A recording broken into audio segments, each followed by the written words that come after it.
America आपल्या GDPच्या 16.5% हेल्थकेअरवरती खर्च करतो.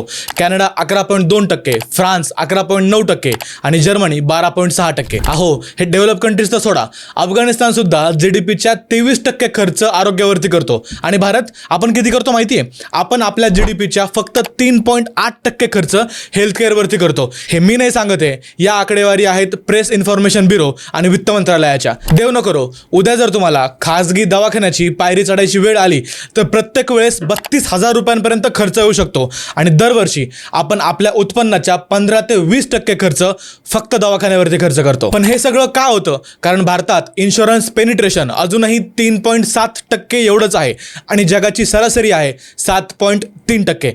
याचा अर्थ असा होतो ना की सरकार पुरेसा खर्च आरोग्यावरती करत नाही ना, आपण पूर्णपणे सरकारी दवाखान्यावरती अवलंबून राहतो आणि शेवटी हा सगळा दवाखान्याचा बोजा आपल्याच उरावरती येतो आणि नाईलाजानं कर्ज काढून कोणाकडून उसने घेऊन आपल्याला दवाखान्यांचे खिशे भरावे लागतात. पण इथेच तुम्ही एक स्मार्ट निर्णय घेऊ शकता, योग्य हेल्थ इन्शुरन्स निवडून. तुम्ही हा सगळा खर्च इन्शुरन्स कंपनीकडे वळवू शकता आणि इथेच पॉलिसी बाजार तुमच्यासाठी हे सगळं एकदम सोपं करून देतं. वेगवेगळ्या कंपन्यांचे प्लॅन्स एकाच ठिकाणी पहा, तुलना करा, तुमच्या बजेटनुसार योग्य कव्हरेज निवडा आणि हेही फक्त काही मिनिटात पूर्णपणे ऑनलाईन. आज छोटा प्रीमियम भरल्यानं उद्या मोठा खर्च टाळता येऊ शकतो. आणि लक्षात ठेवा, हेल्थ इन्शुरन्स हा खर्च नाही आहे, ती एक स्मार्ट गुंतवणूक आहे.